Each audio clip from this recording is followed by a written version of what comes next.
Comme ça, je suis tranquille. J'aime pas le cloud. J'ai peur. Bonjour à tous. Donc, c'est le début de ce fameux webinar sur comment tout casser sur LinkedIn, comment générer des leads sur LinkedIn. J'ai le plaisir d'accueillir Toinon Georget, le fondateur de Prospectin, et pas que d'ailleurs. Est-ce que Toinon, tu peux te présenter avant qu'on démarre? Ouais, bien sûr. Du coup, moi, je suis le CEO de Wapi en fait. Wapi, c'est la boîte qui commercialise Prospectin et qui commercialise aussi d'autres SaaS maintenant. On s'est lancé il y a quelques années sur un autre projet et depuis septembre 2019, on a lancé Prospectin et ça a plutôt bien marché. Puis maintenant, on a plus de 6000 clients. On est bientôt 25 dans l'équipe et là, on est sur le projet de lancer pas mal d'autres SaaS dans tout ce qui est LinkedIn et lead gen. On va avoir l'occasion de reparler de ce sujet. Top. Moi, de mon côté, pour ceux qui ne me connaissent pas, donc David Flack, cofondateur de Start the Fuck Up. On est un studio d'innovation. On aide beaucoup les grands groupes, mais aussi les entrepreneurs. On a plein d'offres que vous pouvez voir dans le chat pour les entrepreneurs qui se lancent, pour automatiser vos sales, etc. Et nous, on utilise beaucoup tout ce qui est automatisation de messages, notamment sur LinkedIn. C'est comme ça qu'on a démarré. Je dirais qu'aujourd'hui, on a au moins un client sur trois qui vient de séquences d'outbound. Par client, j'entends principalement des clients grands comptes. C'est-à-dire qu'on a signé des boîtes comme Bouygues, etc., juste avec de l'outbound. Il n'y a pas que ça, évidemment. C'est pas juste on envoie le message et c'est terminé. Mais ça permet de vraiment générer du prospect, quoi. Donc ça, c'est cool. Et l'idée, c'est d'en parler avec toi, donc, qui est donc un grand expert de ça. Souvent, les gens qui ont lancé leurs tools, c'est des gens qui sont vachement pertinents parce que ben, c'est encore mieux qu'une agence, quoi. Ils voient vraiment toutes les campagnes. Ils ont des grands chiffres à partager. Et d'ailleurs, bah, pour introduire sur ça, toi, non, est-ce que tu veux. Je crois que tu nous as préparé des petits trucs. Fais-nous rêver. Ouais, j'ai quelques slides qu'on va un peu dérouler. L'idée, c'est un peu aussi de casser les mauvaises pratiques, puisque on est un peu, nous, on est, bon, forcément, on est pro-automatisation, on lance des tools d'automatisation, mais on est un peu dépité de voir la majorité des gens mal utiliser l'outil et penser que l'outil fait tout, en fait. Donc, on a un gros travail d'éducation à donner ces bonnes pratiques. Il y a quelques règles de base qui te permettent, en fait, de multiplier par 2, par 3, par 4 tes performances de campagne et d'éviter d'avoir un comportement un peu spammy. Je vais partager mon écran.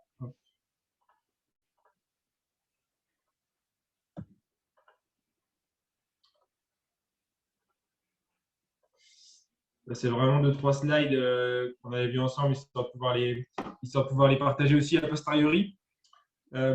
L'idée, ouais, c'est vraiment de faciliter, enfin, d'améliorer ses performances sur LinkedIn, donc d'améliorer toute la partie à la fois prospection. On va aussi un peu aborder la partie contenu. C'est assez cool parce que récemment, on a sorti des stats qui sont des stats basées sur des millions d'envois d'invitations, donc qui commencent à être vraiment des stats intéressantes d'un point de vue statistique. Je vais un peu vous les partager. Le premier truc, c'est de découper ça. Pour moi, la prospection LinkedIn, vraiment, on va parler de prospection LinkedIn là, ça se découpe en 4 grandes étapes qui sont préparer les bases de la prospection. Donc, ça va être tout ce qui est optimisation du profil LinkedIn, cibler les bonnes personnes. Donc là, ça va être comment je trouve la personne que je veux cibler sur LinkedIn. Et ça, il y a un gros travail et il y a un gros manque de connaissances. Et il y a beaucoup de gens qui ciblent n'importe qui. La troisième étape, ça va être de travailler ces séquences. Donc là, on va vraiment essayer de trouver la meilleure approche, de la tester, d'itérer sur le copywriting de la séquence de message.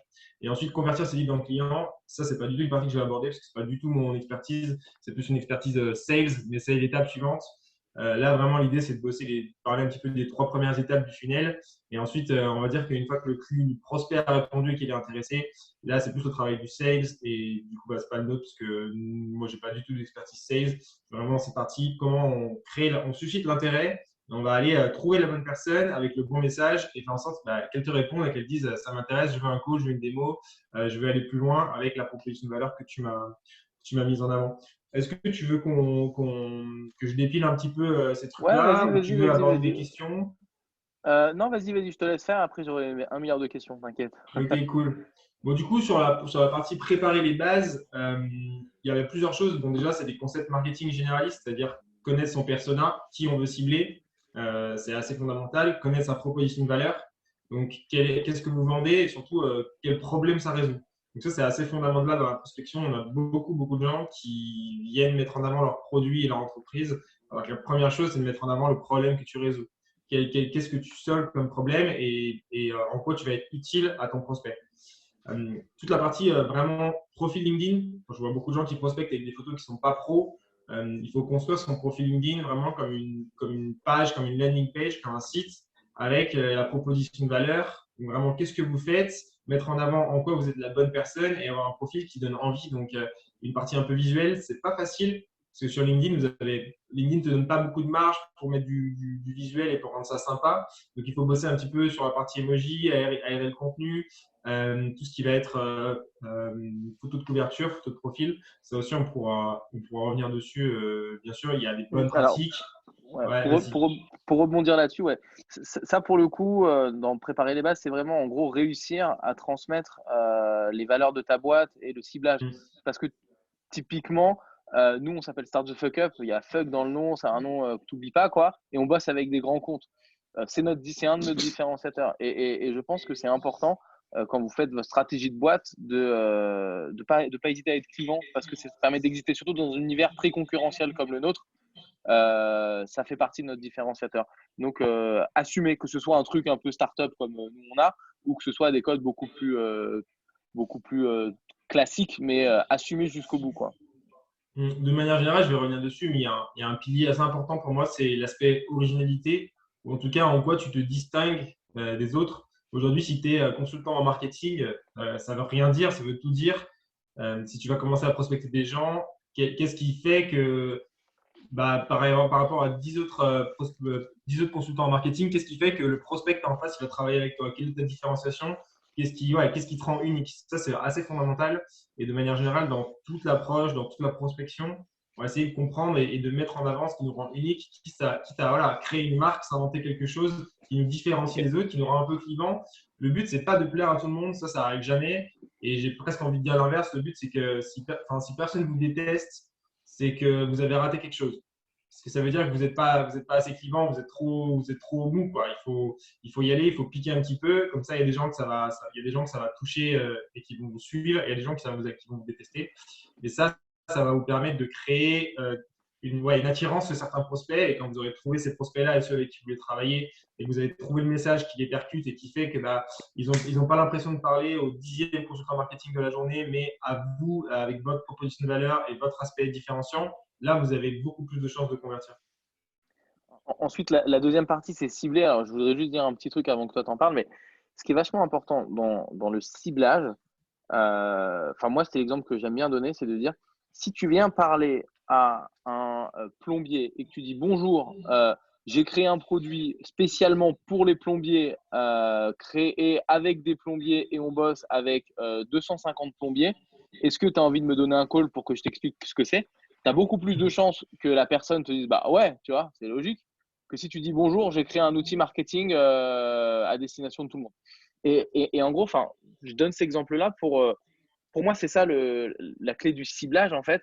D'une manière générale, c'est faut pas dire je vise les CSP+, ou je vise les gens qui bossent dans un grand groupe, mais Non, ça plutôt c'est de dire fini. je vise le mec qui a tel titre dans tel groupe, qui est à tel moment, et être hyper précis pour lui proposer un produit qui répond exactement à ce qu'il veut.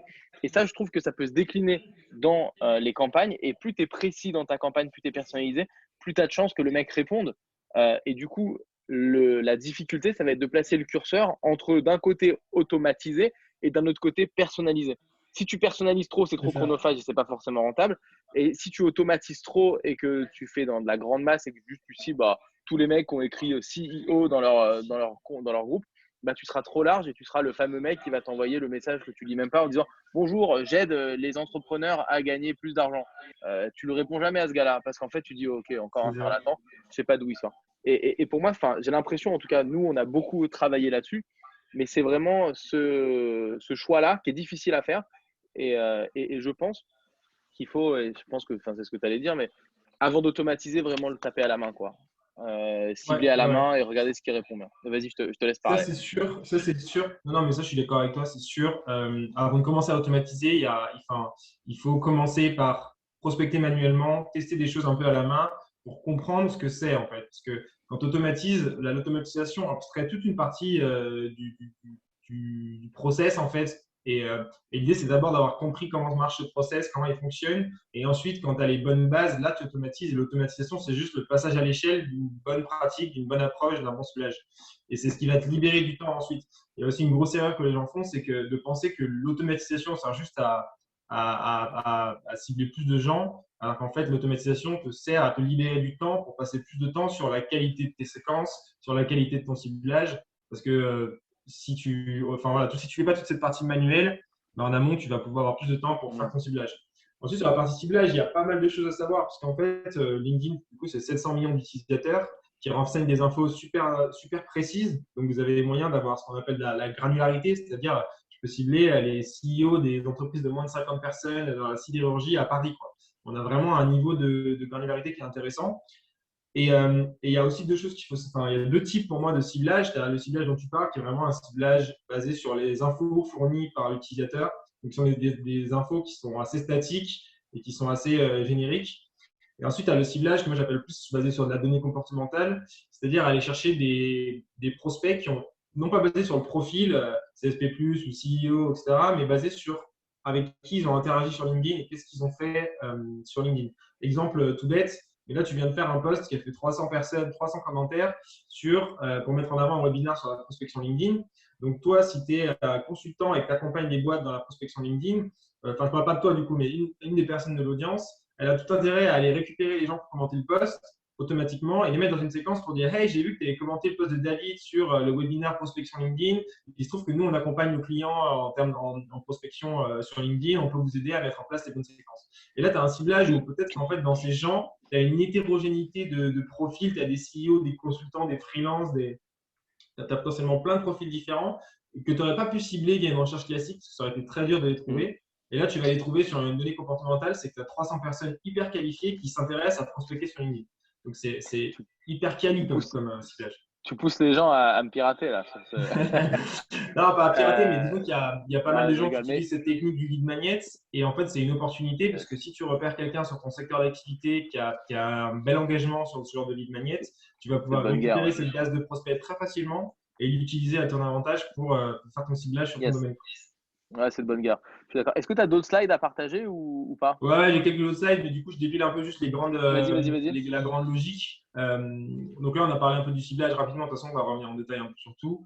Ensuite, il y a la partie de travailler ses séquences. Là, c'est pareil, je vais revenir dessus. On va vraiment insister sur l'aspect originalité. Alors là, je fais un demi-aparté. C'est d'autant plus intéressant que toi, tu m'avais prospecté sur LinkedIn à l'époque. Et c'était, je pense, le meilleur mail de prospection que j'ai reçu de ma vie. Donc j'en parlerai. Je mets un petit teaser. Et j'en parle tout à l'heure parce que vraiment, c'était bien. Et j'en reçois beaucoup. Et j'en envoie beaucoup. Et c'était mieux que les miens. J'ai quoi ensuite? Ouais, ça c'est un peu pour résumer ce que je viens de dire, mais on nous vend beaucoup dans tous les posts LinkedIn, dans toutes les formations et tout. C'est le hack ultime, la meilleure méthode, le message unique, le template de séquence qui va vous permettre de multiplier par 10 votre conversion. En fait, ça n'existe pas. C'est quelque chose qu'il faut tuer dans l'œuf tout de suite. Ça n'existe pas. Il n'y a pas le message unique qui va vous faire générer des leads, ni la séquence idéale, ni le post parfait qui va faire du reach. Tout est question de bonne pratique et d'itération. Donc, on est vraiment sur créer la bonne base, comprendre les grandes choses qu'il ne faut pas faire, les grandes choses qui sont conseillées. Et ensuite, il faut trouver son style, être original et itérer. C'est-à-dire tester des choses, tester des messages, tester des posts LinkedIn, tester des approches, des cibles, etc. Et comprendre ce qui marche le mieux pour itérer et pour s'améliorer à chaque fois. C'est ça. Il n'y a pas de trucs qui marchent tout le temps, mais il y a des trucs qui marchent jamais. C'est ça. Il y a le fameux j'envoie un message beaucoup trop long. Déjà, tu ne le liras pas. J'envoie le fameux j'ai l'air d'être de pas être du tout un humain parce que le message il est vraiment trop générique. Et voilà. Je pense qu'une des clés, ça serait peut-être que tu comptes le dire après, mais c'est faire court, faire d'humain à humain le plus possible, ou alors, je dirais, envoyer du contenu de très bonne qualité. Ouais, c'est ça. Ouais, tu résumes bien. Ouais, c'est ce que j'ai mis là un petit peu. Du coup, les quatre grandes briques fondamentales pour moi, c'est vraiment le premier aspect, c'est l'originalité. Il ne faut pas avoir peur, surtout quand vous automatisez, de prendre un peu des bâches, quoi. Moi, tu dis que je t'ai bien prospecté avec un bon message, Mais en vérité, c'est que j'ai testé beaucoup de choses et que j'ai pris aussi beaucoup de bâches et que des fois, tu cites des gens avec un message et tu te fais quasiment insulter parce que l'approche ne leur convenait pas, quoi. Et si tu n'es pas prêt à prendre des bâches là-dessus, bah, tu vas prendre juste des noms parce que tu vas arriver, tu vas dire salut, je m'appelle David, je suis de la société Start the Fuck Up et on accompagne les entreprises dans leur protection et dans leur C'est croissance. c'est exactement comme du cold calling, tu vois. Quand tu as le mec de SFR qui t'appelle, tu le sens au bout d'une demi-seconde et t'es mort C'est en fait. ça. Même si tu étais prêt à changer ton forfait et à être upgradé, rien que le fait qu'il commence avec sa petite voix comme ça, t'as perdu. Et c'est un peu pareil dans le cold email au final. Ouais, c'est pareil dans le cold email et dans le code message sur LinkedIn. Ouais. Ton but, c'est déjà de ne pas montrer que tu es un robot si tu utilises un robot et de toucher le truc et même d'aller jouer sur l'humour ou de faire quelque chose qui fait vraiment que tu es différent des 10 autres personnes. Aujourd'hui, on est sur un réseau social qui est quand même très utilisé pour prospecter. Donc, ce qu'il faut se dire, c'est que quand tu cibles un CEO, moi aujourd'hui, j'ai profil CEO, je reçois 10 à 20 invitations par jour de prospection. Donc, ça veut dire que la probabilité, admettons, une fois par jour, ton futur prospect, ton futur client, il répond et il accepte un call, qu'est-ce qui fait que tu vas être 7 personnes sur les 20 qui l'ont prospecté la journée? C'est fondamental, c'est une question d'empathie, et c'est de se dire qu'est-ce qui fait que moi, il va me répondre. Donc, tant pis si j'utilise une approche qui est un petit peu décalée et qui fait que il y en a qui vont m'insulter, mais il y en a aussi qui vont dire ok, tu es la personne qui a été la plus pertinente aujourd'hui, tu m'as fait sourire, Yes. où j'ai trouvé l'astuce sympa, où j'ai trouvé le truc cool, et je te prends en call et on va discuter. Donc, cet aspect originalité, il va vachement avec l'aspect itération, c'est-à-dire tester en fait. Il faut, si ta première campagne, tu prends 1000 prospects, tu leur envoies tous le même message, il y a peu de chances que tu t'améliores dans le temps. Donc, l'idée, ça va être voilà, de les prendre 100 par 100 et tester 100 messages différents. Et même si la partie statistique de dire combien j'ai de gens qui me répondent, elle n'est pas forcément toujours très intéressante sur un volume de 100 personnes, tu vas vite voir dans tes réponses sur LinkedIn comment les gens ils abordent ton message. Est-ce qu'ils trouvent ça cool? Est-ce qu'ils trouvent ça pas cool? Est-ce qu'il vaut mieux utiliser le tutoiement ou le vouvoiement? Tu vas vite le sentir. Avec une centaine de messages sur un template, tu vas vite avoir des résultats qui sont plus qualitatifs que quantitatifs. Et avec cette Combien notion de temps d'itération, il y a l'aspect rigueur. Dis-moi. combien de temps tu conseilles de donner à ça? Parce que en effet, comme tu as de l'automatisation, tu as toujours l'écueil de dire ça va, il y a ce message-là, il est bien, je le pousse dans une séquence à aller 300, 400 personnes. Comme ça, je n'y touche plus pendant 2 semaines et je vois ce qui tombe. Et ça te fait travailler une demi-journée toutes les 2, 3 semaines. Toi, tu conseilles de passer combien de temps sur ce genre sur Ça ces séquences, dépend, la ça dépend segmentation, vraiment. l'analyse, tout ça? Ça dépend vraiment en fait de quelle est ton activité et combien de temps tu as consacré à ta prospection par jour. Pour te donner un ordre d'idée, nous, à un moment, on gérait une trentaine de comptes. Le but, c'était d'amener quelqu'un à sign up sur notre site. Donc, si tu veux, on faisait beaucoup de volume et on passait très peu de temps à cette partie analytique parce que si tu passes trop de temps à ta partie analytique, c'était pas rentable en fait. Donc, l'idée, c'est de savoir déjà quelle est la prestation que tu vends et combien un client il te rapporte. On n'en a pas parlé, mais l'automatisation, c'est pas forcément la solution.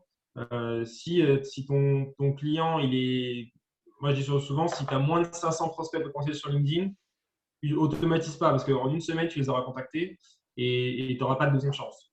Donc, plus ton prospect, il t'a rapporté de l'argent et la prestation que tu vas lui vendre, elle est chère et moins tu as de volume de clients, plus tu as intérêt à faire de la personnalisation à un stade où l'automatisation n'est pas pertinente et il vaut mieux passer 3 minutes par prospect à checker son profil pour lui faire une note où tu as 80%, 90% d'acceptation parce qu'elle est ultra pertinente, elle est ultra travaillée. Donc Et après, de d'ailleurs, manière générale, sur cette partie analytique, c'est super dur de répondre parce qu'il n'y a pas de règle générale. Et de manière générale, dans tout ce que je présente ici, c'est difficile de faire des règles générales, ça dépend des activités. Ce qui est sûr, c'est qu'au début, surtout au début, il faut y passer du temps. Une fois que tu as trouvé quelques séquences qui marchent bien, quelques ciblages qui marchent bien, tu peux te permettre d'y passer moins de temps. Mais au début, tant que tu ne rentres pas dans les standards de taux d'acceptation et de taux de réponse, on pourra aborder un peu les standards sur LinkedIn quand on automatise. Il faut travailler, itérer sur ton approche, ça c'est sûr. Ouais, tu ok, voulais dire quelque chose? génial. Ouais, j'ai toujours un milliard de trucs à dire, mais euh, toi, c'est quoi aujourd'hui ta séquence? C'est quoi les messages, celle qui marche le mieux? C'est quoi ta séquence qui marche bien? Pour revenir là-dessus, moi, quand tu m'avais prospecté, le premier message, c'était Salut David. J'imagine que la prospection LinkedIn est un sujet qui t'intéresse. Globalement, c'était ça que tu m'avais envoyé. peux pas retrouver le mail parce que tu as été ban entre-temps. Mais donc, ça démarre par ça. Je me dis, ah oui, c'est vrai. Et en gros, en dessous, tu n'as pas du tout fait le force chart. Tu as dit, voilà 3 articles qui devraient t'intéresser. Article 1, comment bien rédiger ses messages d'accroche. Article 2, comment, je sais pas, bien cibler. Et article 3, je sais plus quoi. Et en fait, je me dis, ah, c'est vrai que c'est intéressant. J'ai cliqué sur, je sais pas, les 2 premiers que tu avais envoyés. Et j'ai commencé à les lire. Je fais, oh, putain, c'est exactement ça. Il répond à exactement tous les problèmes que j'ai en ce moment. Et ben du coup, je dirais que je t'ai répondu. Je fais, bah, vas-y, trop chaud pour qu'on se fasse un call. Et je trouvais ça fort parce qu'en fait, tu n'as pas du tout forcé le truc et c'était très clair. Tu vois, il n'y a pas de bonjour, je suis là. C'est salut, si ça c'est ton problème, regarde 3 articles, ça va t'apporter une tonne de valeur et en fait, tu as envie de venir. Et ça, j'ai trouvé ça très réussi. Et je trouve que c'est un exemple de ce que vous, qui écoutez ce webinaire, pouvez faire. C'est 3 articles hyper courts, mais hyper sharp, qui expliquent vraiment bien 3 problématiques centrales autour de ton produit. Et donc, bah, juste envie de te faire confiance parce qu'au final, moi, si je passe par prospecting, c'est parce que je sais que tu as bien compris le problème que je résous. Et donc, cet outil-là, si tu connais bien mon problème, je sais que l'outil, tu l'auras designé au top pour répondre à ce problème-là. Et l'article montre que tu l'as bien compris. Et ça, je trouvais ça très bien. Ouais, j'adore cette C'est quoi approche parce aujourd'hui que Ouais. c'est un mélange d'inbound et d'outbound. C'est-à-dire que tu crées du contenu à valeur ajoutée que tu vas essayer de diffuser ensuite sous forme de prospection. C'est assez difficile de traquer tes performances parce que vu que tu fais passer ton prospect par une étape un peu transitoire, c'est très difficile de savoir si à la fin il a sign up. Donc, quand tu fais ça, tu es plus dans une stratégie déjà d'inbound. En fait, ton but, c'est de commencer Sauf si à tu mets faire avec toi. Ouais, Sauf si tu mets une URL unique, tu vois, avec un lien UTM en disant ouais, tu l'URL peux. qui vient de LinkedIn que j'envoie sur les messages LinkedIn, c'est toujours la fin. C'est une URL que je reconnais sur Google Analytics, non? Ça te permet quand même de mesurer un peu, non? Ouais, mais après, c'est Tu fais difficile ça? de mesurer quand il passe par ton blog et après quand il passe par ton site et il sign up et d'avoir le bon tracking qui correspond bien. C'est faisable, hein, mais c'est un peu plus difficile.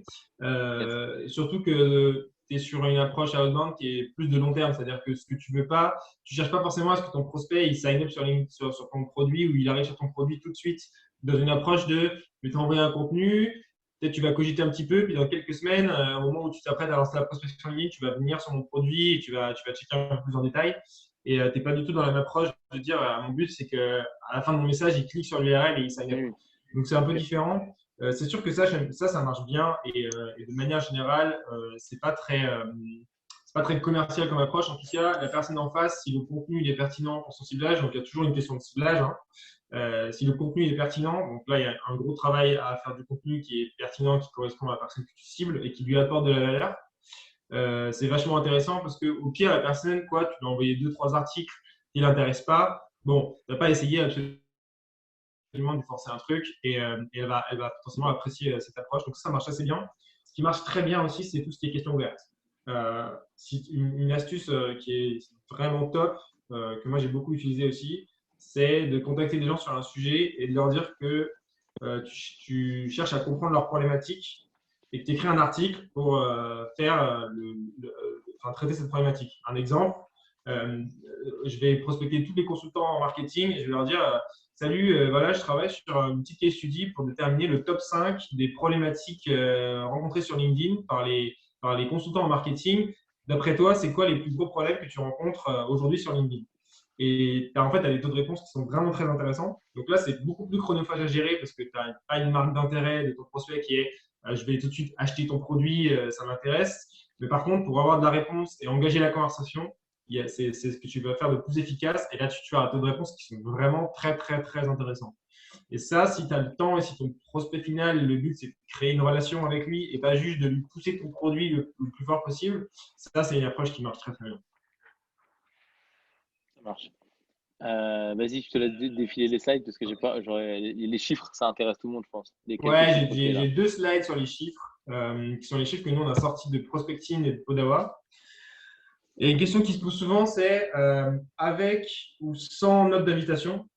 Donc ça, c'est une question que tu peux être amené à te poser. Sur LinkedIn, c'est quoi le principe? C'est avant de pouvoir rentrer dans ta séquence de messages, il faut que tu prennes contact avec ton prospect. Et il y a une étape qui est vraiment que tu es obligé de passer, c'est être accepté dans son réseau. Donc cette étape-là, le but, c'est d'avoir le plus possible de passer le plus possible de fois. Et donc, il y a une question qui vient se poser, c'est est-ce que je vais ajouter une note ou pas? Bon, déjà, le premier conseil, c'est que si vous faites de la prospection manuelle, ajoutez une note, parce que la note, elle va vous permettre, vous allez pouvoir la personnaliser. Donc, si vous avez le temps de personnaliser une note, vous ne faites pas des copier-coller, ajoutez une note, parce que c'est beaucoup plus efficace. Vous êtes capable de personnaliser sur ce que vous avez vu sur le profil de la personne ou la raison pour laquelle vous rentrez en connexion avec lui. Ce qui est sûr, c'est que vous aurez des meilleurs taux. Maintenant, si on parle d'automatisation et d'un point de vue purement statistique, vous avez des taux d'acceptation sans note qui sont plus élevés. La raison, elle est assez logique, c'est que la plupart du temps, quand vous mettez une note, elle paraît très automatisée. C'est très difficile justement d'avoir une approche qui ne paraît pas automatisée. Et donc, le prospect en face, il sait que vous êtes en train de le prospecter et il va vous refuser parce qu'il sait que s'il vous refuse, vous ne pourrez pas rentrer il rentrera pas dans votre séquence de messages. Donc, on a une petite différence qui est quand même sur 20 millions de notes envoyées, on est quand même sur quelque chose de statistiquement pertinent. On a 4 points de différence entre un envoi sans note et un envoi avec note en termes d'acceptation. Alors, je suis complètement d'accord avec toi et moi, j'envoie mes invites sans note. Après, un truc qui peut bien marcher, c'est si vous avez vraiment un point commun. Typiquement, nous, on essaye de faire ça avec les gens qui ont fait les mêmes écoles que nous et les trucs comme ça. C'est Hey, j'ai vu que tu étais un alumni de cette école-là, ravi de pouvoir rentrer en relation avec toi. Et ça, on a Alors, remarqué Alumni, ça marche du feu de Dieu. Alumni, ça marche sur tout les, le temps. c'est ça. Sur les hauts profils, ça fait non seulement que les gens acceptent plus, et en plus de ça, souvent, enfin pas souvent, mais parfois, le mec il t'écrit de lui-même en mode Hey, ravi d'être en relation, qu'est-ce que je peux faire pour toi? Ça nous arrive et comme ça, tu fais un call avec un mec. S'il est bien, tu vois, un mec et nous on fait ça pour des gars qui sont Comex, Level, de Danone et des trucs comme ça. Donc ça te permet de parler à des gens à qui normalement tu parles pas. Donc ça, c'est Ouais, cool. c'est clair. Nous, à une époque, on avait même une technique un peu brain, et c'était de créer quand on créait nos faux comptes et qu'on voulait leur faire grossir leur réseau, on leur mettait une belle école et après on allait prospecter tous les alumni en disant on était de l'école et qu'on était en recherche d'une alternance. Ça Belle marchait école, super bien. une belle photo. Ouais. Une belle école, une belle photo. C'est ça. Ok. Euh, La taille de message. Alors intéressant, ouais, c'est taille ce de qu'on savait, message. hein, faut faire court. Ouais, ouais. Et Mais il y a attends, très donc peu de là gens qui savent. tu dis moins de 300 caractères, mais est-ce que tu as, des chiffres avec genre moins de 100 caractères ou des trucs comme ça? Ou est-ce que vraiment en dessous de Moins de 100, 300 j'ai c'est pas. compétitif? Nous, on a D'accord. splitté en 300, 500, 1000, plus de 1000. D'accord. Et Le ce top, qui c'est sort, 300. c'est que entre une note, un message à moins de 300 caractères et un message à plus de 1000 caractères, tu as quasiment un rapport de 1 pour 2 en termes de taux de réponse. Donc, c'est vraiment fondamental. Et on en revient au fait que, en fait, en 1000 caractères, tu n'es pas en train de t'intéresser au prospect, tu es en train de raconter ta vie, de raconter ce que tu fais. J'aurais tellement d'exemples. Les spécialistes de ça, c'est les Indiens qui arrivent et qui disent qu'ils font du développement web, ils te sortent toutes les technos qu'ils font en bullet point dans leur message. C'est un message qui est absolument illisible et qu'en fait personne lit et personne répond. Mhm. Yes. Alors que, ouais. Vas-y, fini, pardon. Alors que sur moins de 300 caractères, tu es beaucoup plus souvent sur quelque chose d'assez punchy. Si tu te forces à être en dessous de 300 caractères, tu es obligé d'être sur quelque chose de beaucoup plus ouvert comme question. Donc, soit la question ouverte, comme je disais, quelles sont les principales problématiques que tu rencontres sur ton sujet d'activité ou sur LinkedIn, par exemple. Mhm. Et tu es obligé d'être dans une approche, c'est plus compact. Donc, il faut que ce soit punchy et ton but, Yes. c'est d'éveiller l'intérêt. Et si tu te mets cette contrainte de moins de 300 caractères, tu vas être obligé de trouver des approches Mhm. qui sont un peu différentes où tu ne parles pas de toi. Parce qu'en 300 caractères, tu n'as pas le temps de parler de Yes. Alors, il y a la question de Gérald qui nous dit on n'a pas le choix avant d'être connecté, c'est moins de 300. Là, on parle toi. Ouais, justement du message on que tu parle de envoies message après là. avoir été connecté. Donc, Ouais, en gros, si tu fais de l'automatisation, tu mets pas de notes et ensuite tu envoies un message de moins de 300 caractères. C'est important parce que toi, quand tu écris ton message, tu te rends pas compte qu'en fait, tout le monde s'en fout de ta vie et qu'il c'est faut juste être ça. punchy et essayer de parler direct. Il faut se mettre à la place du prospect, quoi.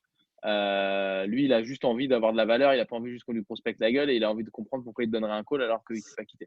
Donc ça, c'est Ouais. Et intéressant. il y a un Euh, vrai problème dans les gens qui utilisent des automatisations qui est ce manque d'empathie. C'est-à-dire qu'on crée un message sans se demander une seule seconde comment les 100 personnes par jour à qui on va l'envoyer, ils vont le vivre, comment ils vont réagir en fait. On se dit, c'est sûr, j'ai fait un truc, les 100 personnes que je contacte ce jour, ils vont être hyper intéressés par ce que je fais. C'est totalement égocentrique comme comportement. Et en fait, non, la personne qui est en face de toi, c'est un humain. Et toi, si tu te fais prospecter, ta première sensation, c'est je ne veux pas être prospecté. Donc, comment tu fais, vraiment se mettre à la place de son prospect et se demander comment il va yes. vivre le message.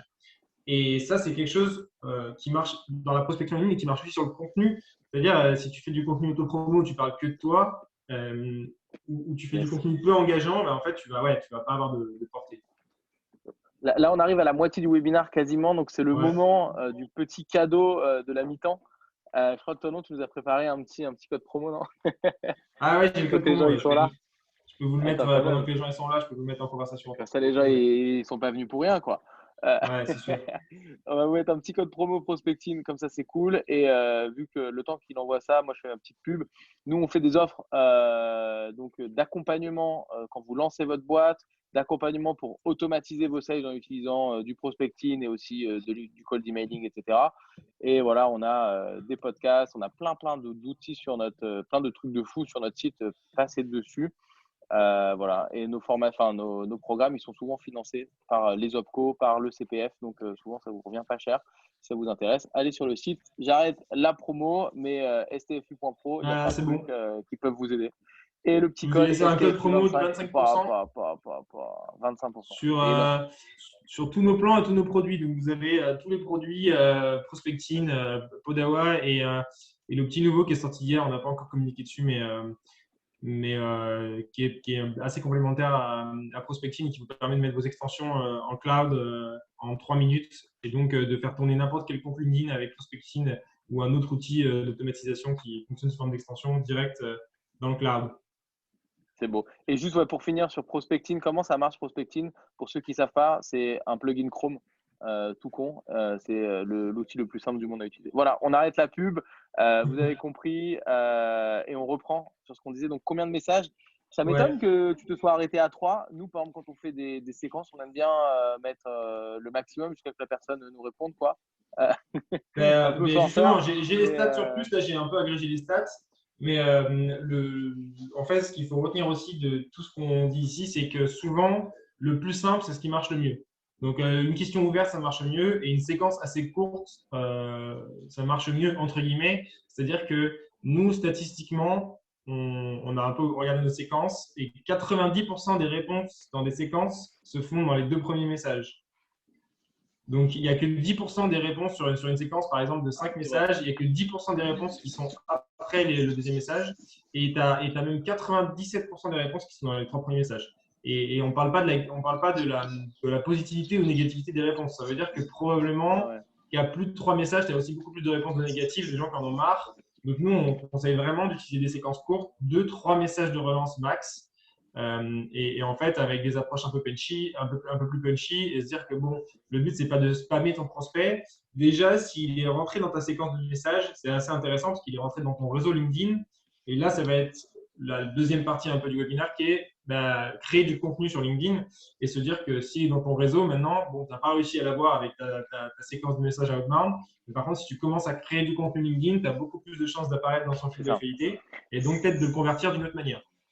C'est vachement intéressant ce que tu dis parce que en gros, tu as la première approche outbound un peu bourrine, mais qui est super bien, notamment quand tu démarres un business parce que tu n'as aucune légitimité, tu n'as pas grand-chose à donner, mais tu as envie de rencontrer des prospects, même si tu ne sais pas trop les convertir, au moins tu vas apprendre. Donc, moi, je conseille, nous, on a fait ça. Moi, pendant 6 mois, tous les Ouais. matins, je passais 2-3 heures à envoyer des messages LinkedIn à la main pour comprendre mes prospects, les chasser vraiment à la mano. Il y a des gens, ça fait psychopathe, mais il y a des gens, je connais toute leur vie, quoi. Ils m'ont jamais rencontré, je connais leur nom et tout, et parfois je les rencontre un an ou deux après d'une autre manière, et je suis là en mode, bah ouais, mec, je connais toute ta vie, tu te rends même pas compte, mais je t'ai envoyé 250 messages. Bref, donc ça c'est la première chose. Mais c'est vrai que si tu veux augmenter ton taux de conversion là-dedans, t'as les hacks, on va dire, qu'on a donnés, c'est-à-dire faire des questions, des trucs courts, parler de la personne en face, mais ça, à la limite, c'est sympa, mais ça va pas te permettre ça va te permettre d'avoir les premiers clients. Mais si tu veux encore passer un cap après avoir eu les premiers clients en respectant ça, c'est par le contenu, c'est par une approche plus qualitative que tu peux Mm. l'avoir. Sinon, tu n'y arriveras pas. C'est ça. Par contre, au début, c'est Voilà. vraiment efficace, nous aussi. Hein. Les 6 premiers mois, on a fait que de la prospection LinkedIn. Mais quand tu n'existes pas, c'est ce qui te permet d'aller exister. Et même avant même, ce qui est génial, c'est qu'avec LinkedIn, tu peux, avant même d'avoir un produit, commencer à discuter avec des futurs clients, comprendre leurs besoins et essayer. Alors ça, c'est pareil, c'est un outil qui marche mieux, mais de manière générale, euh, la réaction d'un humain entre quelqu'un qui lui demande de l'aide et quelqu'un qui veut lui vendre quelque chose, elle est beaucoup plus souvent positive quand on te demande de l'aide. Nous, par exemple, sur nos produits, on fait des bêtas qui sont assez longues, des bêtas gratuites. Parce qu'en fait, quand tu vas avoir un prospect et que tu dis, ouais, on vient de lancer ce produit en bêta gratuite et on cherche des bêta-testeurs, c'est dans une approche de, on a besoin de ton aide. Toi, tu es un potentiel utilisateur qui va nous faire des retours et on a besoin de ces retours-là. Donc, tu vas pouvoir nous aider Alors qu'une fois que tu as un produit payant, si tu viens, salut, j'ai tel produit payant, ouais, bah, tu veux me vendre quelque chose et me tirer de l'argent, quoi. Donc, cette approche de demander de l'aide, elle marche super bien. Et avant même de lancer un produit, tu peux aller tester ton produit market Mhm. fit et tu peux aller interroger les gens sur un sujet, comprendre leurs besoins et comprendre la douleur qu'il y a derrière, quoi. Et du coup, ouais, je suis complètement d'accord. Et donc quand tu arrives à cette deuxième approche qui est de dire qu'on va pousser du contenu, il y a plusieurs Mm. techniques, je trouve, qui sont vachement intéressantes. Le premier, ben, c'est d'offrir du contenu gratuitement, mais un peu intelligemment, typiquement comme on fait avec ce webinaire, où on apporte énormément de valeur aux gens. Mais ce qu'on demande, c'est un commentaire. Pourquoi un commentaire? Parce qu'au final, dans ce commentaire-là, ça va nous permettre d'avoir du reach et de toucher à plein de gens, de toucher plein d'autres personnes qui ne nous connaîtraient pas forcément. Donc ça, c'est la première raison. Et la deuxième raison, c'est que dans ces webinaires-là, potentiellement, il y a des gens qui vont découvrir, qui vont devenir clients de prospective, qui vont peut-être devenir clients d'un de nos programmes Flash ou Hunter, mais ils sont venus parce que on leur a apporté de la valeur. Et en fait, pour finir là-dessus, c'est toujours positif le retour sur investissement d'offrir quelque chose de gratos, dès lors que tu le fais bien, c'est-à-dire que tu le fais dans une optique d'avoir du reach. Tu n'offres pas Ouais. quelque chose gratos à quelqu'un s'il est tout seul, mais si ça peut te permettre de toucher plein d'autres gens, c'est toujours vachement rentable. Et moi, je dis ça, mais d'autres boîtes comme Germinal le font extrêmement bien. J'imagine que Mm. Scalesia aussi, avec qui on a déjà fait des webinaires, le fait super bien. C'est toujours rentable d'offrir ton expertise quand elle est bien diffusée.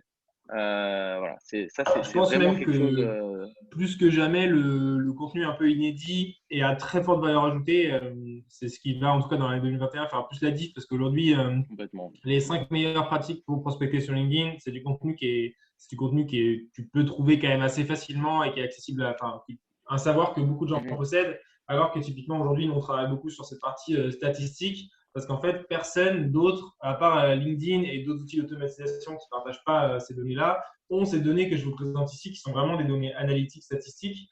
Et du coup, on sait que pour nous, ça a une très forte valeur ajoutée pour l'audience, parce que du coup, la seule manière d'avoir ces données, c'est de consommer notre contenu. Yes. Et donc, ça va nous permettre d'exister beaucoup plus. Et typiquement, ces stats que je sors sur la prospection, c'est un post qui a fait plus de 500 000 vues sur cette technique donc on appelle le lead magnet, qui est de demander un commentaire en échange d'un article.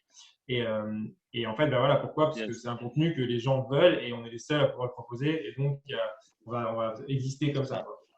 Nous, nos deux meilleurs moves en termes commerciaux, c'est notre toolbox, qui nous a pris beaucoup de temps à faire, mais on l'a fait sur tout un été, on n'a fait que ça. Et on a sorti une toolbox qui est aujourd'hui utilisée même par nos concurrents. Donc, c'est notre fameuse toolbox où il y a tous les outils hyper utiles sans coder. Donc, il y a des trucs de fou, vraiment. Même moi, j'en apprends tous les jours. Et là, on va bientôt sortir la toolbox design, bref, peu importe. Et le deuxième truc, c'est les webinars. Donc, Juan nous demande un lead magnet. Lead magnet, c'est on fait ce webinaire-là. Si ça vous intéresse, commentez et je vous envoie le lien d'inscription. J'ai créé ces stats-là. Si vous les voulez, commentez, je vous les envoie parce qu'en fait, le commentaire t'amène énormément de reach. C'est ça le lead magnet. Ok. Du coup, la manière intéressante aussi, c'est, je pense, j'aimerais amener la conversation sur ça, c'est Mm. tu as ce webinaire, tu as rédigé cet article qui peut apporter énormément de valeur. Tu fais ton truc lead magnet, mais en fait, le plus important dans le lead magnet, c'est aussi et surtout même le copywriting. Tu vois, typiquement sur ce webinaire-là, dans la boîte, on est 3 ou 4 à avoir communiqué dessus. Il n'y a que mon truc qui a buzzé. Je pense, il y a plein de raisons, mais une des raisons, c'est que mon copywriting était un peu meilleur. Ouais. Et ça, c'est vachement important de réussir à avoir un super copywriting. Et pour moi, les quelques règles que moi j'ai repérées, c'est bien espacé, faire une ou deux premières lignes hyper punchy qui donnent envie. Le typique, moi j'appellerais ça la règle Albert Camus, tu vois. Aujourd'hui, maman est morte. Tu vois, hop, tu démarres par ça, bah, tout le monde a envie de lire la suite de ton livre. Parce que tu as un incipit pour reprendre les cours de première, les cours de français de première, qui donne envie d'aller lire le reste. Donc ça c'est quelques petites règles un peu à la con, mais en gros, c'est ça. Et ensuite, designer ton post pour qu'il y ait un commentaire nécessaire pour que la personne reçoive de la valeur et que tu lui apportes évidemment de la valeur. Enfin, pour moi, c'est les quelques trucs qui font que tu arrives à avoir un gros post Ouais, smart. tu as plusieurs frameworks et plusieurs méthodos pour créer un copywriting quali, surtout sur le lead magnet. Le meilleur pour utiliser pour qui met ça en place, c'est Benoît de Scalesia, parce qu'il lui systématiquement il met ça en place et il a quand même un paquet de posts qui buzzent bien. Après, aujourd'hui, les lead magnets, ça commence à être très utilisé aussi, donc il ne faut pas faire que du lead magnet. Je pense qu'il faut diversifier un peu, te dire que de temps en temps, il y a un post qui va un peu plus percer que les autres et essayer de créer du contenu un peu plus diversifié. Il y a aussi un truc assez important, la création de contenu, mais là, on sort même de LinkedIn, c'est tout ce qui est réutilisation. Si tu écris un article à forte valeur ajoutée, ben voilà, typiquement, cet article à forte valeur ajoutée qu'on a écrit, sur lequel on a buzzé sur LinkedIn, ben là, je vais le réutiliser dans un webinar, puis ensuite, on va peut-être, je vais le découper dans quelques posts LinkedIn, je vais refaire des posts LinkedIn sur le sujet, puis peut-être que dans 2 mois, on fera une vidéo sur le sujet. C'est du contenu que tu peux réutiliser et sur différents canaux, à différentes cibles, à différents endroits, sur différents Yes. formats. Un autre exemple, je pense, pour toi, enfin, une idée que j'aurais, mais que tu as t'as probablement déjà eu, c'est voilà, sur les 20 millions de messages qui ont été envoyés sur Prospecting, le top 5 des meilleures séquences, si vous les voulez, commenter. Et là, toute la Terre va commenter et tu vas faire un énorme buzz. Et en plus, cet article-là, tu pourras le réutiliser dans tes prospections en mode deuxième ou en troisième message. Bonjour, si ça vous intéresse la prospection, regardez notre liste des meilleurs messages 1, 2, 3, 4, 5. Le mec, il est comme un ouf, quoi. Et tu l'apportes Tout ce vraiment. qui peut faire du contenu unique, vraiment, je pense que la notion de contenu unique, c'est contenu dont tu es le seul à avoir le savoir, ou en tout cas dont ton expertise fait que tu as quelque chose de différent de tous les autres qui parlent du même sujet. Je pense que c'est assez important quand même. Du coup, Et je je vais pense juste te présenter ma dernière slide. Voilà, yes. Et pour finir, je pense que le dernier ressort psychologique des gens, c'est de se dire si le mec il offre ça en gratos, putain, il doit avoir une expertise de ouf. Parce qu'il Ouais. il a pas peur de gâcher entre guillemets son expertise en la donnant Bien sûr. gratos. Ça montre que tu en as beaucoup plus derrière et je pense que c'est voilà, le ressort psychologique qui fait que c'est toujours gagnant à offrir du gratuit C'est clair. là-dessus. Vas-y, termine sur les dernières et après on va passer. Ouais, c'est mes derniers stats. Parce qu'en plus, là, pour le coup, c'est des stats qui sont uniques parce qu'on les a sortis la semaine dernière. Donc, on n'a pas encore écrit l'étude de cas sur le sujet. Mais du coup, donc, dans nos produits, on a Prospecting qui vous permet de prospecter automatiquement sur LinkedIn. Et on a Podawa qui est un outil un petit peu plus controversé qui vous permet d'obtenir de l'engagement. Donc, pour faire un rapide pitch du fonctionnement d'un algorithme type algorithme LinkedIn, en fait, LinkedIn n'est pas assez intelligent pour lire un post et pour déterminer si votre contenu il est quali. Donc, ce qu'il va regarder, c'est ce qu'on appelle le taux d'engagement, c'est-à-dire le nombre de gens qui like, qui commentent votre post par rapport au nombre de gens à qui il a montré le post. Et plus ce taux est élevé, plus il va considérer que votre post est intéressant et il va le montrer à plus de monde. C'est ce qui fait qu'un post peut devenir viral si vous avez des taux d'engagement qui sont hors normes. En fait, l'algorithme va pousser le contenu à beaucoup plus de gens. Et donc voilà, donc Podawa, c'est un outil qui vous permet d'obtenir des likes, des commentaires en se regroupant avec d'autres personnes et un peu simuler cet engagement-là auprès de LinkedIn pour dire regarde mon post, il y a pas mal de gens qui engagent, montre-le à plus de monde. Et donc, grâce à ça, on commence à avoir des stats intéressantes parce qu'on a quand même plusieurs milliers de posts qui ont été publiés avec Podawa. Et on a sorti quelques stats la semaine dernière que je trouve assez pertinentes. La première qui est assez contre-intuitive, c'est le nombre les performances des posts le week-end. Donc, on s'est rendu compte, donc il y a pas mal de gens qui disent qu'il ne faut pas publier le week-end parce qu'il n'y a pas grand monde sur LinkedIn. Et en fait, il y a tellement peu de gens qui publient le week-end par rapport à l'audience, il y a un ratio de gens qui publient et de gens qui scrollent LinkedIn le week-end qui est plus intéressant. Et nous, on a noté que les posts publiés sur le week-end font en moyenne 40% de vues en plus. Donc, c'est quand même une statistique assez intéressante et très intuitive. Ensuite, là, c'est pour revenir plus sur le taux d'engagement et ce qui a le plus d'impact. Un like a en fait finalement assez peu d'impact par rapport à un commentaire. Donc vraiment LinkedIn, pour LinkedIn, un like, bon, c'est très vite mis, c'est très facile, c'est beaucoup moins engageant qu'un commentaire. Donc ce qu'il va regarder vraiment, c'est le taux de commentaires par vue. Et nous, on note qu'en moyenne, un post qui reçoit un commentaire ou plus avec Podawa fait plus de 80% de vues. Donc on est vraiment sur les commentaires a beaucoup plus d'impact. Est-ce que j'ai l'impression, moi, que c'est le moment où le premier commentaire arrive qui impacte énormément. C'est-à-dire que si ça arrive dans les 2 premières minutes ou dans les 5 premières minutes, si tu as 5-10 commentaires, ton post va être beaucoup plus diffusé que. Donc, nous, ce qu'on fait, on a un pod interne chez STFU où, en gros, sur une boucle WhatsApp, on envoie direct et on dit à tout le monde allez, commentez tout de suite, un like, un commentaire, parce que ça se joue vraiment dans les 5 premières minutes, j'ai l'impression. En fait, plus exactement, en fait, l'algorithme LinkedIn fonctionne sous forme de spirale, si tu veux. Donc, on est toujours sur, à l'instant T, quel est le pourcentage d'engagement, donc combien de gens commentent par rapport au nombre de vues. Et en fait, si tu veux, au début, ça a beaucoup plus d'impact parce que le post a été montré à 100 personnes. Donc, si tu as 10 commentaires, tu as 10% d'engagement. Si tu commentes au bout d'une heure et qu'il y a déjà eu 1000 vues, si tu as 10 commentaires, tu n'es plus qu'à 1% d'engagement.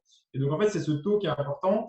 Et c'est à ça que servent les pods, c'est à booster le post au début. Et après, si tu veux que ton post devienne viral, il faut qu'il continue à générer de l'engagement organique pour garder un taux assez élevé, vraiment de 5%, 10% de commentaires par vue, ce ce qui va lui permettre de garder sa vélocité et de continuer à grossir et grossir.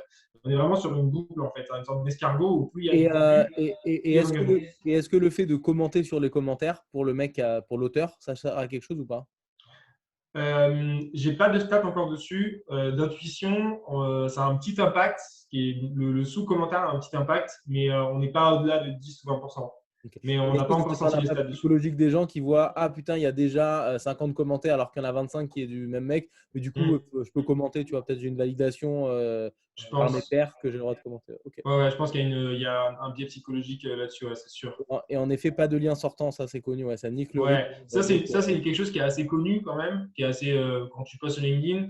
Il faut expliquer peut-être pourquoi. Le principe, c'est que LinkedIn, il n'a pas très envie, comme quelqu'un scrolle son fil de qualité, que la personne elle clique sur un lien qui l'emmène en dehors de LinkedIn. Parce que LinkedIn, son but, c'est de garder l'utilisateur, de lui afficher plus de publicité. Et donc, il va avoir tendance à dévaloriser les posts qui contiennent un lien qui vont en dehors de LinkedIn. Et ça, on l'a vérifié statistiquement. On est autour de 60% de vues en plus pour un post qui n'a pas de lien, VS, un post qui a un lien sortant. Après, c'est une donnée qui peut être sujette à controverse au niveau statistique, puisqu'au final, c'est une best practice qui est tellement connue qu'en fait, on peut se dire que tous les gens qui ont une bonne qualité de publication ne mettent pas de lien. Et donc, en fait, c'est l'échantillon des gens qui ne mettent pas de lien qui a de manière générale plus de vues. Donc, c'est contestable, mais je pense quand même qu'on est sur quelque chose d'assez intéressant. Génial. Merci pour cette présentation. Avec on va plaisir. passer aux réponses à vos questions. Donc, je vois 21 questions. On va les prendre dans l'ordre. Alors, Jérémy, l'utilisation de Sales Navigator est-elle nécessaire, obligatoire ou inutile? Alors, je commence à répondre et je te laisse le truc. Bah, je pense qu'elle est absolument nécessaire. Je pense que c'est le meilleur investissement que vous pouviez faire dans votre vie de Front Sales Navigator quand vous faites du B2B et encore plus si vous voulez faire de la outbound parce que tu ne peux pas faire la recherche avec la précision de SalesNav si tu ne payes pas Sales Navigator. Et donc, ça va te permettre de trouver des profils hyper méga précis. Il y a, je sais pas, 20, 30, 40 filtres qui te permettent vraiment d'aller dans un niveau de précision exceptionnel. Et donc, si tu ne l'utilises pas, vraiment, c'est les 60 € par mois les mieux investis de toute ta vie si tu fais du B2B et que tu as une politique d'outbound là-dessus. Et toi, non, tu as des choses à compléter. Et est-ce que tu peux envoyer plein de messages si tu n'es pas abonné à SalesNav ou pas? Ouais, tu peux envoyer plein de messages. Globalement, tu as des taux qui sont tu peux envoyer un peu plus d'invitations avec SalesNav, mais ce n'est pas quelque chose qui est forcément significatif. Par contre, je suis d'accord avec toi que le SalesNav, c'est un vrai outil qui vous permet d'avoir une granularité de recherche qui est significativement meilleure. Donc, il y a toujours des solutions, justement, quand tu utilises, nous, on a une fonctionnalité trigger qui te permet d'aller récupérer les gens qui commentent un post ou d'aller cibler les gens qui ont publié sur un hashtag. Tu peux bien utiliser la recherche standard, ça demande plus de travail, il faut retraiter ta liste après. C'est limité très vite dans la recherche standard aussi. Tu fais 2-3 recherches dans la journée, on te dit allez, ciao, rentre chez toi, mon gars. Ouais. C'est assez vite limité. Donc, la réponse, le Sales Navigator, c'est un bon outil. Après, c'est très cher, donc il faut mais franchement, moi, je l'ai payé. Après, ça dépend ce que tu vends, mais moi, je l'ai payé en 2 mois après. J'avais signé un contrat à 20 000 boules d'une boîte. Je ne connaissais même pas le nom, en fait. Je ne savais même pas que la boîte, elle existait. Et en fait, je l'ai rentabilisé en 2 mois sur 10 ans, quoi. Et vraiment, moi, après, tu as les petites astuces. La première, c'est que nous, on a un plan. Si tu fais du multi-compte et que tu veux payer qu'un seul SalesNav, on a un plan qui te permet de scraper des profils depuis un compte et les envoyer vers un autre compte. Donc, ça, c'est assez pratique. Ça te permet d'avoir un SalesNav pour une équipe de 10 sales, par exemple. Et la deuxième astuce que j'ai découverte récemment, c'est que si tu vas pour annuler ton SalesNav et que tu dis qu'il c'est trop cher, LinkedIn t'offre 50% sur tes 2 prochains mois. Donc, s'il y en a qui veulent 50% de discount sur leurs 2 prochains mois de SalesNav, il suffit d'aller annuler. Et au moment où il vous demande la raison, vous dites c'est trop cher. Et il vous dit je vous offre 50% sur les 2 prochains mois. Donc, ça fait quand même $70. Comme quand tu vas sur, c'est comme quand tu vas sur Daniel Wellington, il faut toujours dire bonjour, est-ce que vous avez un code promo? Il t'envoie direct 20% sur le chat. Ok. Jérémy Hébrard, deuxième question. Il buzz, Jérémy. Quelle méthode fonctionne le mieux? Le pitch direct, lancer une conversation avec une question? On a un peu répondu. Moi, je suis parti. Ça dépend. C'est toujours pareil. Ça dépend de ce que tu veux faire et l'objectif que tu as dans ta séquence. Le pitch direct, l'avantage, c'est que si la personne te répond et qu'elle est intéressée, tu as beaucoup plus de chances d'aller vers le call ou d'aller vers la vente. Alors que lancer une conversation avec une question, tu vas essayer de tourner un peu autour du pot, de comprendre le besoin. Le nombre d'échanges va être plus long. et peut-être que la personne ne va pas apprécier quand elle se rend compte que c'est un échange, une tentative de vente d'un produit. Mais de manière générale, je suis plus partisan de la conversation. Parce que en face, tu as un humain, en fait. Enfin, même en B2B, en face, tu as un humain qui n'a pas envie d'échanger avec une machine et qu'on essaye absolument de lui pousser un produit qu'il doit acheter. Francisco, concrètement, un exemple de compte, c'est quoi un exemple de compte? Peut-être c'est un exemple de… De profil bien optimisé. Ah ouais, peut-être, ouais. Bah, j'en ai pas forcément sous la main. Je ne sais même pas si le mien il y a un exemple parfait. Mais l'idée déjà, l'un des trucs fondamentaux, c'est que sur sur le header de ta page, donc le haut de ta page, il faut une photo pro. Il faut un titre qui soit bien choisi, un titre qui correspond à ce que tu fais, et une photo de couverture qui soit jolie et qui mette en avant la proposition de valeur ou le problème que tu résous. Ça, c'est vraiment fondamental. C'est comme le haut de ton site. Il faut que la personne, elle arrive, elle n'a pas besoin de scroller ta page. Elle sait déjà ce que tu fais, ce que tu proposes et en quoi c'est le petit truc qui fait la différence sur un design un peu sympa. Combien de réponses après le premier message? Ça, c'est une question sur les taux de réponse, je pense. Difficile de répondre. On est sur des standards autour de 30 à 40% de réponses en moyenne sur prospecting. Ah ouais, quand même. Sur une séquence de messages. Sur une séquence de messages. Sur une séquence, il y a 30 à 40% des gens qui répondent. Après, on ne sait pas si c'est positif ou négatif, mais c'est un beau taux de réponse. Ça. C'est ça. Ok, intéressant. Avez-vous des conseils pour améliorer l'utilisation de LinkedIn Ads? Alors, on n'en a pas trop parlé de ça. J'ai jamais utilisé. Non. Moi, je n'utilise pas. Je sais que c'est très cher. C'est très cher. Le coût par clic est très cher parce que tu cibles des gens qui ont des décideurs. Et pareil pour email. Pour moi, email, c'est une blague. Tu payes une fortune pour envoyer des messages qui sont écrits comme publicitaires. Donc, ça n'a aucun intérêt pour moi. Vous perdez votre argent à utiliser les emails. Donc, le faites pas. Mettre le lien en commentaire a-t-il un impact? Ouais, c'est toujours pareil. Je conseille de ne pas mettre le lien en commentaire, mais plutôt d'utiliser un trigger pour ceux qui commentent, pour leur envoyer le lien. Comme ça, tu as plus de reach avec les commentaires. Ouais. Ça, c'est tu es obligé de faire ça parce que sinon, ton post, il n'a pas d'impact et donc pas de reach et donc c'est relou. Donc voilà, c'est un peu dommage, mais au final, tu apportes de la valeur gratos. Le mec, il doit te lâcher un commentaire. C'est pas non plus très cher payé, quoi. À quoi sert d'ajouter une section à son profil? C'est-à-dire? Je sais pas, j'ai pas bien compris. De manière générale, le profil, si vous vendez un service, c'est ce qui met en avant votre prestation et tout ce qui fait la différence. Donc, c'est sûr que c'est des trucs bêtes, mais si vous avez une distinction, une récompense, une expérience qui met en avant votre expertise, c'est toujours intéressant de l'ajouter. Après, je ne sais pas exactement à quoi ça correspond. Je crois que j'ai mis dans le header plein de logos de boîtes avec qui on bosse. Je crois que c'est ça mon header. Je trouvais ça très cool. Mais voilà, essayer de vous vendre. Je pense que le plus important, c'est quand on voit ton profil, on comprend ce que tu vends, on comprend qui t'es. Et ça suffit, quoi. Quel type de message de relance conseilles-tu? Question qui, je pense, est liée par rapport au tutoiement, vouvoiement. Tu as des stats là-dessus? J'ai pas de stats parce que j'ai déjà on a une partie des clients qui sont internationaux et c'est impossible à sortir d'un point de vue statistique. Il faudrait analyser tous les détails des messages, ce serait compliqué. Ton sentiment? Moi, d'expérience, ça dépend vraiment ce que vous vendez. Moi, par exemple, j'aime beaucoup le tutoiement. Par contre, vous allez vous faire insulter par une certaine catégorie de gens qui ne tolèrent pas ça. LinkedIn, ça reste un réseau où il y a quand même beaucoup de gens qui sont plus âgés / décisionnaires et qui n'aiment pas trop ça. Donc, ça dépend vraiment à qui tu vends. Si tu vends à des gens de moins de 30 ans, vas-y, au pire, ceux qui veulent pas le tutoiement, ils te le diront, mais ça sera potentiellement plus apprécié. Si tu cibles des gens qui ont plus de 45 ans, vouvoiement, c'est quand même la norme sur LinkedIn. Quel type de message de relance? Alors, moi, un message que j'aime bien, qui marche bien, c'est bonjour, avez-vous pu voir mon dernier message? Et je balance une petite info en plus en dessous. Et ça fait très humain, genre, juste, t'as vu, je t'ai écrit quoi? Tu me réponds pas? Tu vois? Ou aussi, tout ce qui est vous m'avez pas répondu, est-ce que vous êtes la bonne personne ou est-ce que je dois contacter quelqu'un d'autre? Ça marche pas mal. Ok, cool. C'est quoi le lead magnet? On a déjà répondu. Donc, c'est les posts qui font beaucoup de reach parce que tu demandes le commentaire. Le reach, c'est la portée. Donc, plein de gens qui le voient. Pourquoi avez-vous besoin de 3 comptes utilisateurs minimum prospecting? Sur le plan entreprise, je pense que c'est sur l'offre entreprise, parce que sur les autres offres, il n'y a pas besoin de 3 utilisateurs, mais sur l'offre entreprise, c'est un offre agence. Donc, il faut au moins mettre 3 comptes dessus. Ok. Je ne sais pas trop si c'était la question. En fin d'abonnement LinkedIn, vais-je perdre tous mes emails? C'est pareil, je n'utilise pas les emails. De manière générale, comment rédiger un email? Ne rédigez pas, c'est mieux. Je suis d'accord. Gérald nous demande donc le taux d'acceptation. C'est quoi un bon taux d'acceptation? Ouais, on est dans nous, un bon taux, c'est au-dessus de 50%. Un très bon taux, c'est au-dessus de 70%, en automatisé, je parle. Mais d'un point de vue statistique, en moyenne, on est entre 32 et 37% d'acceptation. Arthur nous demande est-ce qu'il y a des chiffres qui comparent le taux de retour via une campagne d'email versus une campagne avec ajout et message? Je n'ai pas de données là-dessus parce que justement, on ne fait pas d'email. Mais si vous avez reçu un email, vous savez à quel point c'est pas du tout engageant, on n'a pas envie d'y répondre. Il y a C'est tellement aucune marqué publicité, hein. publicité, ensuite vous avez un objet.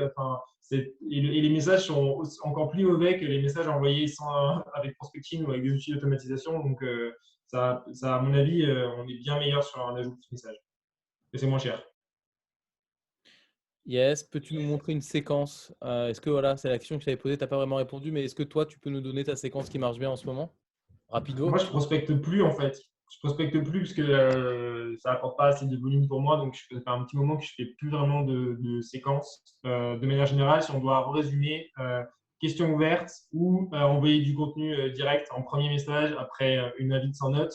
Et ensuite, un petit message de relance qui dit salut, je t'ai envoyé un message, tu m'as pas répondu. Est-ce que tu es la bonne personne? Ou PS, je suis désolé si je t'ai dérangé. Mais je pensais que ça pouvait t'intéresser. N'hésite pas à me dire et je te spamme pas plus. Ça va te faire sortir de la séquence. Et potentiellement, si tu vas aller jusqu'au troisième message, après, tu as des techniques un peu plus psychologie. On a fait des trucs récemment sur on t'envoie un premier message pour te vendre d'avoir. On te dit, ah, j'ai vu que tu es publié sur LinkedIn. Je me suis dit, peut-être ça pourrait t'intéresser de booster ton post. Et en relance, si tu n'as pas répondu, bon, je suis désolé, si tu n'es pas intéressé par faire plus de vues sur LinkedIn, je ne te dérangerai pas plus. En général, tu as des bons taux de réponse, mais après, bon, c'est pas forcément apprécié. Et petite question de Renaud que je trouve intéressante. Est-ce que c'est intéressant de combiner du message LinkedIn avec de l'email? Bien sûr. Pour moi, il y a deux questions là-dedans. C'est est-ce que on va dire, les campagnes mixtes marchent bien en mode je t'envoie un mail, puis je t'envoie un message LinkedIn, puis je te renvoie un mail, puis je t'envoie un message LinkedIn? Ça, c'est la question 1. Et la deuxième question, c'est juste la vraie diff, je pense, entre LinkedIn et le mail, c'est que le mail, tu peux beaucoup plus bourriner parce que LinkedIn, tu es limité en nombre d'actions par jour. Donc, si tu veux vraiment bourriner salement, envoyer 200, 300, 400 messages par jour, tu dois passer par de l'email. Donc, ça peut être intéressant peut-être d'aller mixer un peu les deux approches ou de faire les deux en parallèle. De toute façon, enfin, moi, j'ai l'impression que ce truc-là, c'est chope l'attention du gars, chope un rendez-vous et après, quand le rendez-vous a démarré, ben voilà, on a oublié d'où tu venais, on a oublié pourquoi. Voilà, moi, les trois quarts des clients que j'ai, ils ont oublié que je les ai prospectés C'est par ça. message, ils s'en foutent, quoi. C'est une fois qu'on est ensemble en rendez-vous que la magie Ce qui est opère. sûr, c'est que combiner LinkedIn et email, c'est fortement plus efficace. Nous, on prépare le lancement d'un nouveau tool là, qui va être un peu une nouvelle version de prospecting sur laquelle tu pourras faire de l'email et du LinkedIn avec de l'enrichissement d'email.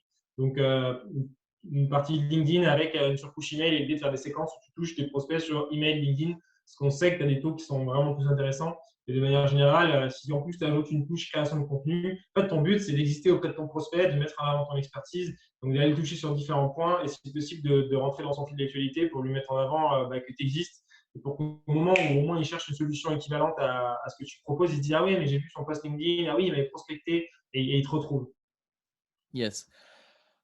Cool. On arrive à la fin de ce webinaire. On a tenu 1 heure de manière sans forcer. Ouais, et Euh, bien carré. on Vraiment a, une heure pile. voilà. Si vous avez d'autres questions ou quoi, vous pouvez nous écrire soit sur le mail que vous allez recevoir. On va vous envoyer un petit replay. N'hésitez pas si vous voulez qu'on vous accompagne sur de la prospection, c'est notre offre Hunter, sur du flash, sur votre boîte, si elle est très jeune, c'est notre offre flash. Donc voilà, n'hésitez pas. Vous répondez à notre petit typeform, vous calez un call avec nous et on voit si on peut vous aider. Et pour tout le reste, il y a prospecting. Ouais, Et et s'il y en a qui veulent échanger avec moi, j'utilise pas que le mail. Par contre, je réponds quasiment tous les jours à mes messages LinkedIn. Donc, n'hésitez pas à me contacter sur LinkedIn avec plaisir. On fait pas de call, pas de démo. Mais par contre, si vous voulez discuter sur LinkedIn, je réponds quasiment tous les jours. voilà, pareil, si vous voulez m'écrire sur LinkedIn, allez-y. Il faut juste pas m'écrire quand je fais des posts viraux parce que du coup, tous les mecs qui actent, parce qu'il y en a beaucoup que tu ajoutes en connexion Ouais. et du coup, bah, tu as 1 milliard de messages. Donc, c'est très, très dur de repérer. Si tu arrives au mauvais moment, parfois, je te loupe. Mais sinon, voilà, n'hésitez pas à nous écrire sur le chat aussi de notre site internet stfu.pro. Il y a tout ce qu'il faut. Écoute, merci beaucoup. Merci à toi, c'était super cool. On va mettre tout ça sur YouTube et merci encore pour ce code promo, pour toutes ces infos, toute cette valeur que tu as apporté. Ciao, je vais mettre fin au webinaire. Salut. Merci à tous, bye bye et bon appétit.